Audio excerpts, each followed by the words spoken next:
Everybody, welcome back. Welcome back to the conference. We're about to start our next session now, and this next session is entitled Local Council Development. Now, many of you will observe that I am not Adrian Chapman. So this session and the programme has been shown as something that Adrian Chapman was going to present for you. Adrian is the Service Director for People and Communities in Cambridgeshire County Council. Unfortunately, Adrian is not able to be with us today, so I'm going to try and do him proud. I'm going to try and present his session for him using the slides that he prepared. So I'm going to move over to that now, and bear with whilst we just get this sorted for you.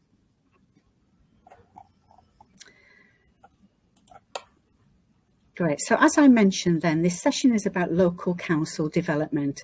So there was a local council development plan that was put in place in 2017 that was running for 5 years. As part of that, we also have regular surveys, the latest of which was sent out in October 2021 by Cambridgeshire, who've led the majority of this work for us. So I would just like to say, first of all, a huge thank you to Alison Brown and the ACRE colleagues who've done an amazing job on this development plan over the years, along with other people from Society of Local Council Clerks, CAPALC, District Council colleagues and others. So this is just a combination of a whole partnerships approach to working together. So where we started back in 2017 actually isn't much different to where we are now. The legislation such as the Localism Act 2011 was there, and the Citizen and Local Government Devolution Act. And we knew then, as we do now, that local councils make a real difference. It's not just about creating culture, but it is also about shaping places and delivering services where you've got discretionary powers to provide and maintain local services. The building of communities is hugely important. We've seen that so much over the last 18 months to 24 months, where you're supporting communities to build their capacity and resilience and encouraging people to get more involved and volunteer. Building democracy also. So the first thing we did in 2017 was ask local council chairs and clerks what you wanted. We took that temperature check of what was going on at the time and what sort of thing you wanted to be able to develop, to grow and to thrive. And as a result of that, the Cambridgeshire Local Council Development Plan started, and with 3 main aims: extending opportunities for networking, shared learning partnership, improving standards of local councils and increasing the capacity. Within the development plan, there is an action plan, and within the action plan, there are key themes. And one of those key themes was improving communication. The sort of actions that came out of that was, as a result, a new website and social media was built. There was a lot of work done with clerks and councillors to help improve social media knowledge and usage, and building better interactions between councils, facilitating that peer support and exchange of good ideas. There's an electronic newsletter that's been sent out regularly, aimed specifically at information that's most relevant to local councils.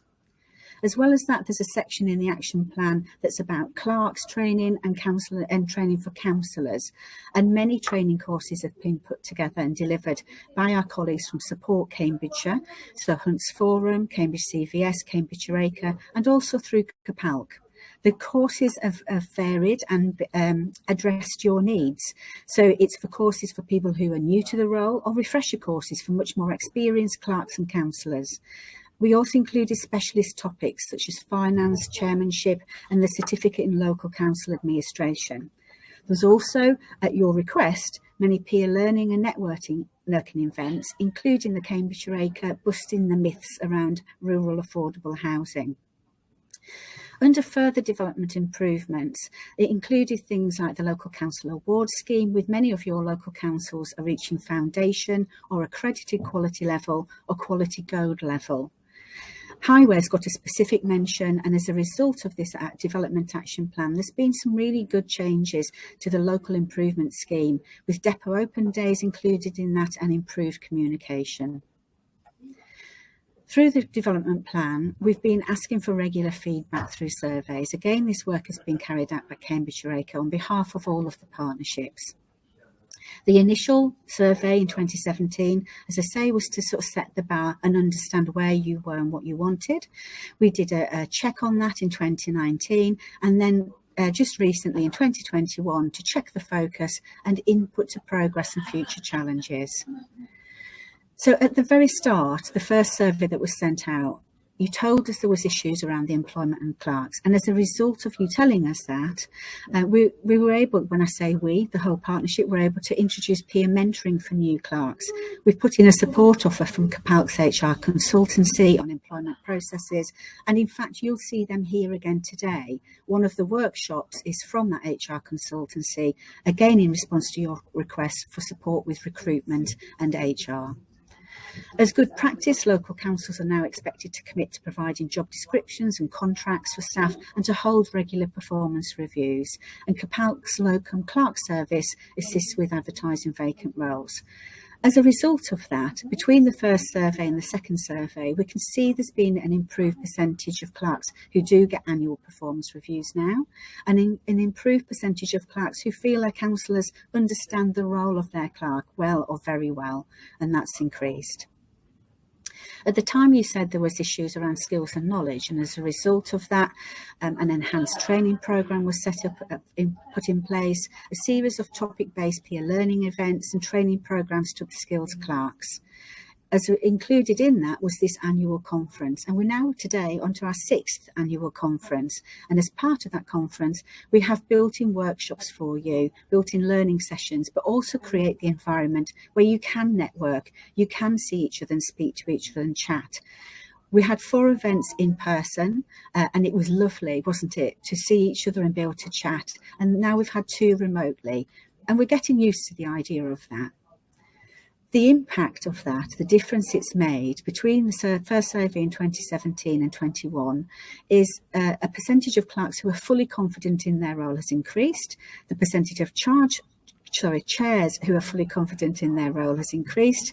And the percentage of chairs who rate the different support available now to local councils from all the local development partners as good or very good has increased to 82%. At the time, you told us there was issues around engaging with your community. So workshops using digital technology and engaging your community have been provided, including the workshops that we put on at these annual conferences. Capalk have provided training on GDPR and offered a GDPR service, and there's been support to local councils on different ways to engage with your community. And again, as you can see from the impact, we're seeing an increase of people who have benefited from this. You told us you had issues over county council support to local councils. So as a result of that, in 2017, we've built on and introduced the Innovate and Cultivate Fund, which supports communities and local councils with developing services important to the residents where you live. We've increased the engagement by our highways teams. There was a COVID-19 consultation carried out by Support Cambridgeshire on our behalf to shape additional support. And we've had Think Communities shared approach and officer resource introduced. As a result of that, £1.95 million has been awarded to 91 local projects to date through the Innovate and Cultivate team. The highways team has been singled out for praise by many of the local councils in the local survey. You can see the COVID consultation identified support to giving more and moving more meetings online. And it's acknowledged that council-run or council-supported volunteer activity has really benefited our communities. So things like time banks, good neighbour schemes, and other local support networks that help people with reduce the feelings of isolation and loneliness. The Think Community shared approach is an approach we share with our partners, and it's about us being talking to communities together, so taking our lanyards off and asking you what your concerns are and how we can work together as a system to help you with that. We've employed now place-based community coordinators and community connectors in each district and city, and helping to build community capacity, helping to enable community-led support, and helping to connect the system. So the recent survey, the survey that was done just in 2021, received 166 responses from chairs and clerks. And I'm just going to run through with you now the outcome of those surveys, just a few key points. So what you told us about your current involvement in service delivery was that you're more likely to be participating and delivering services relating to improvements in your town or village centre, the environment, highways maintenance, planning, older people and some children and young people. But you're less likely to be participating in and delivering in services relating to economic delivery, development, housing, health and well-being and community transport. Now, I have to acknowledge that from my point of view, that surprised me, because when I think about health and well-being, what I see from when I look at you, when I look at the work that's being done in local council areas and in our villages and towns, is a lot of work to help people with their health and well-being. Things like cycleways, things like access to open spaces, but also things like coffee mornings where people can feel less isolated and more connected. But it might just be the terminology there. So where we've asked if you were participating or delivering, it might be no, you're not. But what you are doing, which is equally beneficial, is that you're advocating the work that's being done by your volunteers in your place. And that is still hugely important.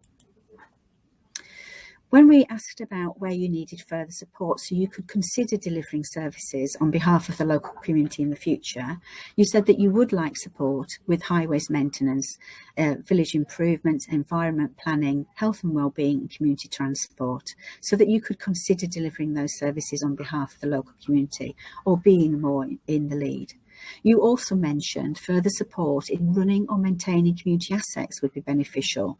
So again, cycle paths, footpaths and bridleways, community or village halls and community green spaces. When we asked about your preferred way of receiving that support, 52% of you said sharing or learning from other councils. So that peer learning was one of your preferred routes. And that's great. And I think that's absolutely right. And you'll see that we've built that into many of our workshops this afternoon, where we're sharing examples of what others are doing in local councils. We're sharing your experiences. A specific question was about the way that you're addressing climate change on the recent survey, and just 15% of local councils have declared a climate emergency. Even fewer have a climate action plan, although 25% are saying that you're working on producing one. 88% of local councils haven't yet calculated their carbon footprint. However, most councils are taking some steps towards carbon reducing.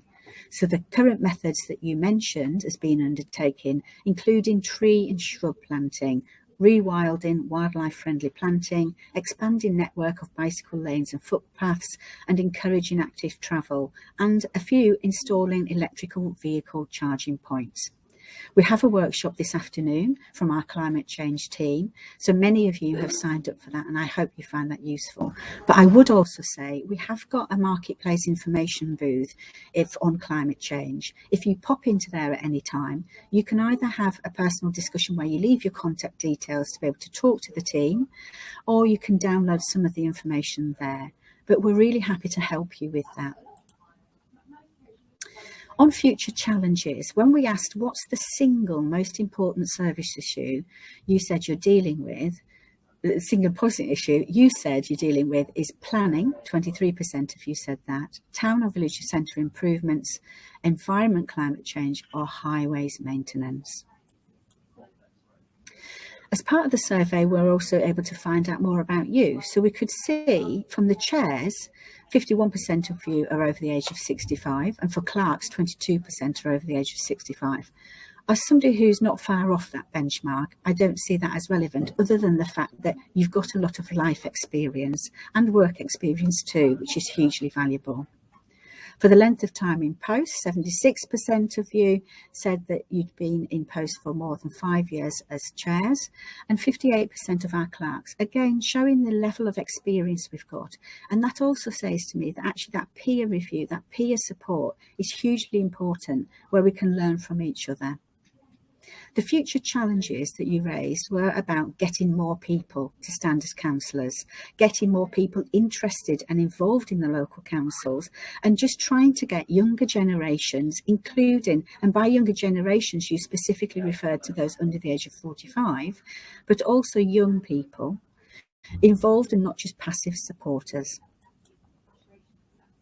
So what we're going to do now is we're going to ask you all to take part in a discussion and address 2 key questions. We've set up 5 breakout rooms, so fingers crossed they all work smoothly. In a moment, my lovely technical experts, Emily and Claire, will put you all into a breakout room. You'll be joined there by somebody who's acting as facilitator, and your facilitator will introduce themselves to you. You will see there's a put a hand up button at the bottom of your main screen, or you can just turn on your microphone and camera to be heard. We're going to give you half an hour to consider 2 questions, please. And the 2 questions are, what do you need from the public sector system, which includes local councils, to help your community to have a more active role in local decision making? And the second question is, how can we all work together to keep democracy local and vibrant, encouraging a succession of active residents? You don't need to do anything. These breakout rooms will automatically happen for you. At the end of the half hour, you'll come back into this room and I will ask the facilitators to join me on screen and feedback on the comments that have been made. Thank you all for your time. See you in a moment. In a moment, here we go. So I think we're going to make a start, if that's okay. So thank you all for facilitating the breakout sessions. That was really great for you. We're just waiting for Wendy, Lewis. Yeah, that's fine. It's all right. I'll come to you. I won't come to you first. You'll be okay.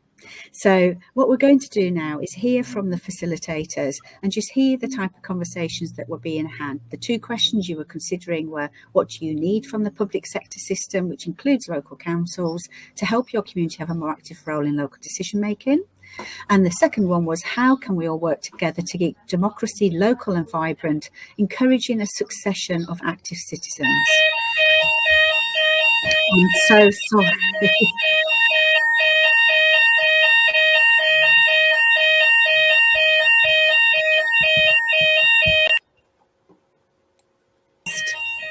I'm so sorry about that. Do you know, you could have almost put money on that happening, but thank you. So what we're going to do now then is I will mute, but go to facilitators. Facilitators, you have a maximum of 4 minutes each to feedback. If somebody else has already made a comment, it would be really helpful if you could just say what they said. You know, we're inclined with that, and that would be great. I don't mind who goes first. So the breakout sessions were broken into Cambridge City type people, residents, members and officers, people from East Cambs, Fenland, Hunts and South Cambs. I really don't mind who wants to go first. If you want to just wave at me. Elaine. Okay, over to you, Matt. Okay, and sorry for the alarm, everybody, just happened to go off. So we had a range of people in our group, but what we did hear, and we talked across both of the questions really, and there were some really good practical examples. So the practical example that we've given around what is needed is really around the facilitation of expertise in certain areas for local councils to be able to run the things that they want to run. So the example was used of youth and community from Littleport, who have a youth worker, and that example sort of cuts across a range of different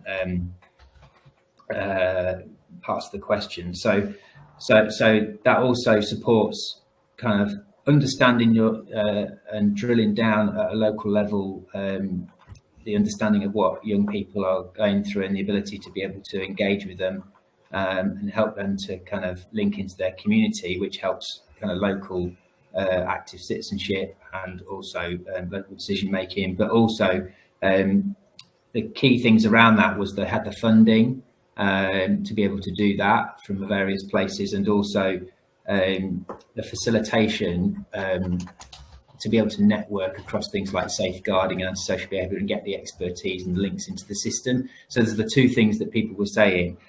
On funding, which is it's always the same thing, isn't it, that come up, and funding came up, and we did have a really vibrant discussion around the word of decentralisation and devolution, and we really unpicked that in terms of why, if it's a homegrown, a locally grown project, then people want to get on board with that and find the funding for that. But maybe the perception has been that in the past that devolution has always meant the offloading of assets or the things that the principal councils don't want into local communities.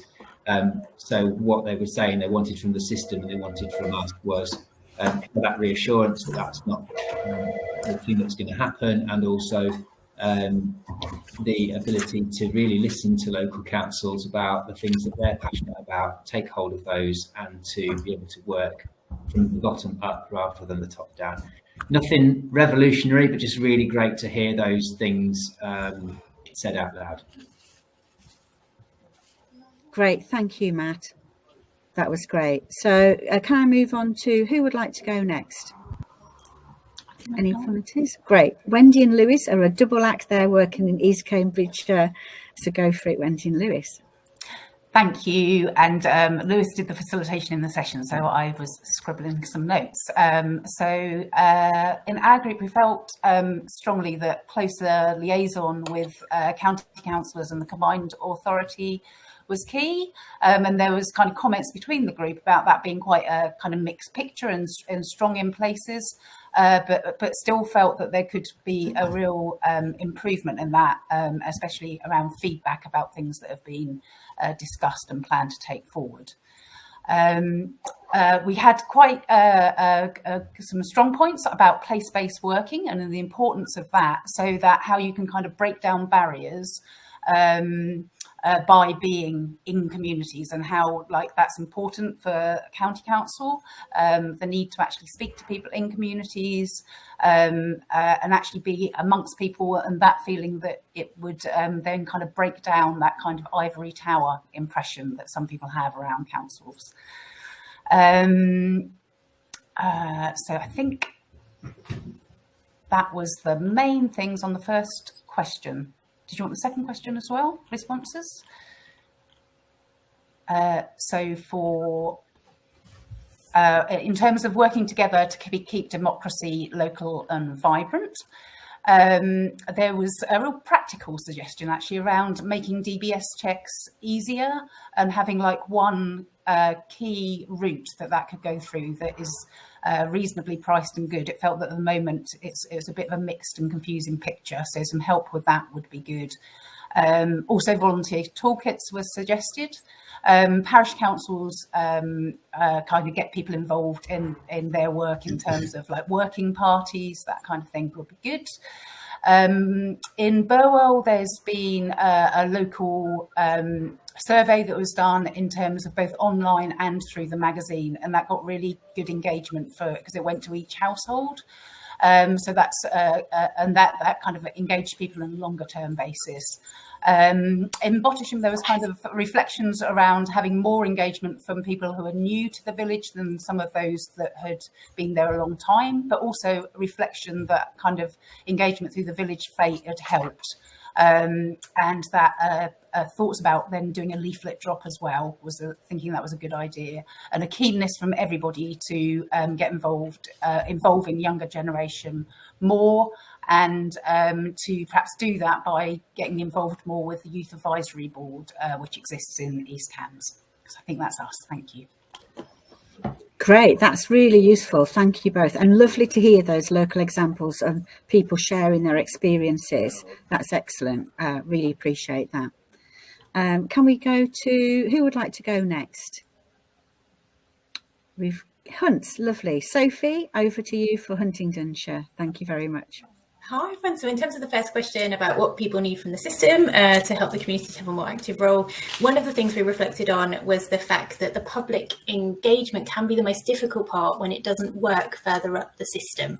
So we had some reflections on things like the St Neots Master Plan, where actually the public engagement was quite difficult if local agencies and parts of the government weren't coming together to have those conversations. It can be quite difficult and confusing for individuals and communities to then feed into that.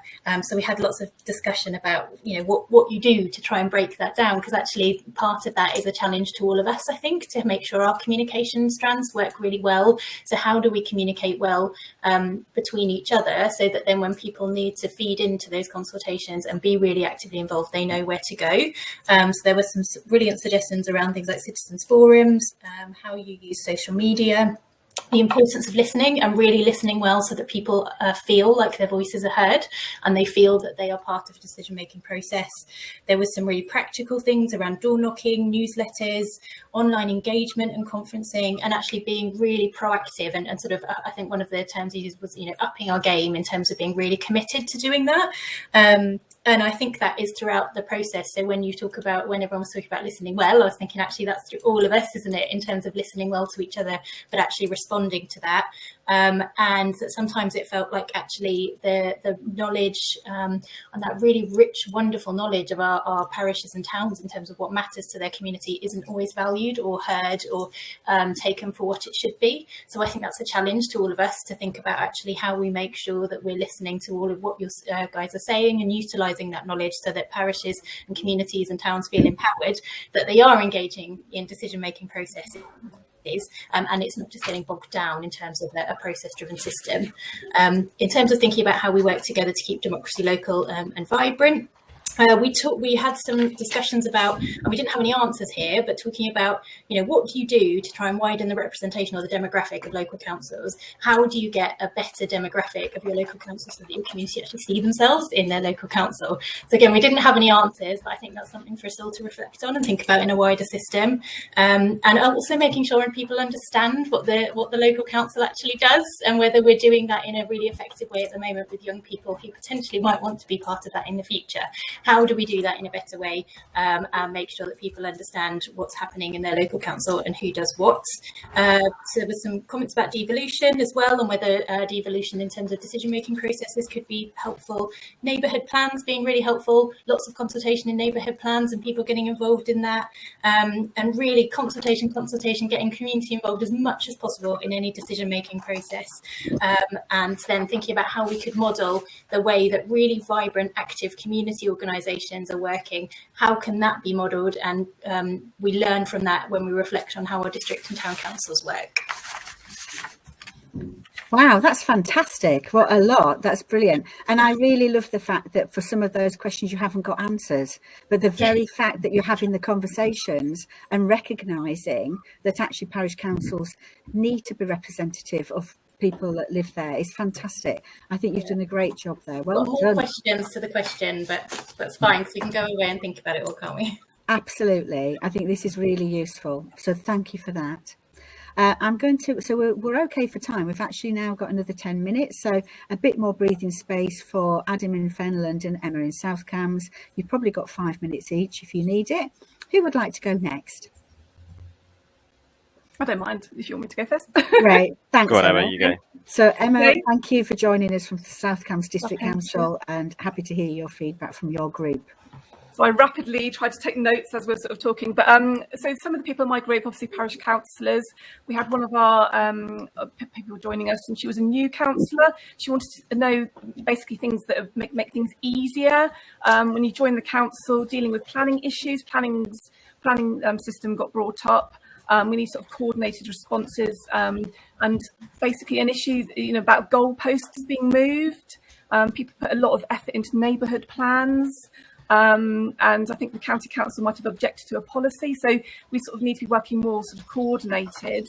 Again, that goes for district councillors. Potentially, some of them might not be so engaged with what's happening at a local level.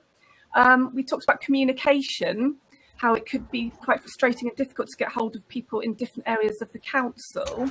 And likewise with the police, some of the issues, for example, the 101 system, people are saying that, they could be on hold for a very long time. It's quite frustrating if you're working at a parish council to sort of, giving up your time to do this. Some people said that, working online, suggesting things online is quite a good way of sort of communicating as well. But again, the actual phone system is a bit of an issue. Speed watch schemes, that was an example. We have obviously, communities going out doing speed watches, but they said that it might be useful to have a police presence, maybe a police officer to come along and join them once in a while. So particularly around school drop off and pick up points times. And then on to the second question, which is all about obviously making it more local and vibrant, the democracy. How can we work together? Obviously, communication comes up again, and it was brought up that a lot of the parish councils like the newsletters. They would like more of that to find out exactly what's happening at the council. They're not always aware of what's going on, and I think the weekly bulletins that go out with grant information, but also to know about the work pressures at the council. So sometimes they might not be getting a response immediately from the council, which obviously, if there are work pressures or departmental problems, it would be good if the parish councils were made aware of that so they could feed that to the communities as well. Obviously, we have things on websites as well, but perhaps more frequent emails to clerks, and more responsive, replies from officers, perhaps more quickly rather than just waiting and not getting the response. That's one of the issues. Again, need buy-in from county council was brought up. Again, better communication there. And we come back to neighbourhood plans again on that one. Need to listen more to residents. I think not everybody always gets listened to, and this is obviously what we're coming down to. You need to listen to everybody in the community, not just if somebody perhaps at the council has their own opinions or something. Incorporate everybody else's views into things going forwards. So that's pretty much what where we got to. Great, thank you, Emma. That's really good. I love communication, and I think we all say that, and it doesn't mean to say we're good at it. So I completely take on board the points about county council needing to communicate better. I love the fact that your group are acknowledging that sometimes there is a lot of work pressures that mean that we not just county council, but also districts and police and others need to take a bit more time. But it is about being open, transparent about that. I would also say, of course, everybody's county councillor should be known to them, and don't be afraid to come in that route if you're not getting it from any of the officers. And we should all be able to improve on that. But they're really good points. Thank you very much indeed. So lastly, obviously not leastly, we're going to move over to Adam, who's been our facilitator for the Fenland group. Fab, thanks, Elaine. So yeah, initially for question one, what do we need from the system? We spoke a lot around understanding each other's roles, just so we're aware of what people are doing. And in order to promote what the parish councils do and town councils, people need to know what they're doing. So we talked about shouting about good experiences, projects that parish councils have led on, just to inform people some of the projects that parish councils get involved in, because I think people tend to think parish councils, town councils do one thing, where in this day and age, we talked about the example of some of the work I've worked with parish councils about helping out with COVID and identifying places and disseminating information. So they're a lot broader approach to activities than perhaps what they used to be. So shouting about the good experiences of parish councils to engage people, particularly younger people. So we had a long chat about there's several younger people identified on parish councils in my group, either in a leading role, and we're talking about 19-year-olds starting off at 19, mid-20-year-olds, which are bringing a lot to the table. So that was quite positive to see. So there was a big focus on if we can bring younger people to get involved in parish councils, that we would have a better voice and a better mix of the voice of the community. There was obviously a chat leading to sustainability. So again, if we do have younger people coming to parish council meetings, then we've got that sustainability factor brought in. We also highlighted that that's not the same for every area. David Gibbs pointed out trying to get people under 60 was a challenge in some of his areas. So yeah, we need to be realistic in what's achievable, but by having that mix and different opinions around the table, it certainly adds to the parish council of what they can achieve and what projects they can go after. Let me just have a look. We also talked about giving having the parish councils having a real purpose and not only shouting about what they do, but that kind of good feel factor. So if you're sitting on that body and you're sitting on that group and you've achieved something that's really made a difference to local people, how good that feels, and how passionate people can get about that. So yeah, the more projects that can give people that good feeling, the more people will want to get involved and help out with parish councils. So that was our kind of first discussion, but there was a big emphasis on young people, and there were some great examples of young people being involved in parish councils across Cambridgeshire, which was quite exciting for me to see. So on to question number 2. I phrase this as how we can get parish councils a bit sexier, which certainly got some laughs, and it got the conversation going. So that was quite interesting. And we had a chat around, again, young people featured highly in these conversations. So having a youth voice and the culture shift that potentially can have in parish councils. Changing the dynamics of parish councils, we identified that needs to change if they're going to evolve, if they're going to be sustainable going forward. There was a talk of potentially a mentoring system to be put in place for parish councillors, especially younger ones under the age of 30, to encourage them to join and just, I guess, give them that support if they need it in developing their skills to be confident enough to join a parish council and contribute to a parish council, which I thought was a really worthwhile suggestion.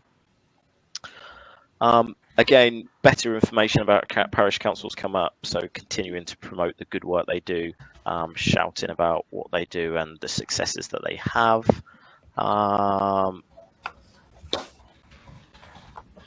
There was a comment about it's not all about the good things. There are some controversial things that parish councils have to deal with. And I guess to young people that could be seen as quite daunting if they were to get involved. It could be a scary prospect. So that's where that training would come in. It's not all, it's not all nice things. There are some probably more challenging conversations to be had. And then finally on that, we talked about what platform works best for parish council meetings and these meetings to take place to engage a wider audience. Some of the lessons learned through COVID, using an online platform worked for a lot of people, so it engaged the wider audience. And if we're looking to engage a younger audience, that could be the right platform going forward.